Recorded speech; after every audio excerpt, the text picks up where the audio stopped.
Ali čudne stvari se dešavaju kad ste u vezi, pogotovo u dugoj vezi. Seks, kvalitet seksa vremenom opadne. Znači, ja i moja devojka 3 godine zajedno, isprobali smo obe poze u seksu. U jedno ja drkam, u drugo ona zove policiju. I on zna o čemu pričam. Ne, ali to je suludo, znaš, pošto ona mene mnogo gotivi i ona je meni za rođendan, pošto je htjela da spasi ovu vezu, kupila knjigu za poboljšanje seksualnog života. Knjiga se zove Kama Sutra. Ako ne znate šta je, Kama Sutra je knjiga u kojoj se nalazi par stotina poza u seksu koje ljudsko telo ne može da izvede. Vi da biste izveli bilo koju pozu iz Kama Sutra, vi 10 godina morate na jogu, pilates, fitness, zatvor, da te malo prošire.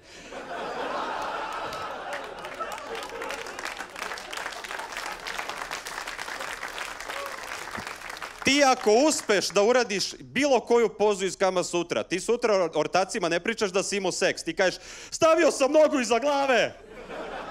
Jesi jebo? Nije bitno noga iza glave.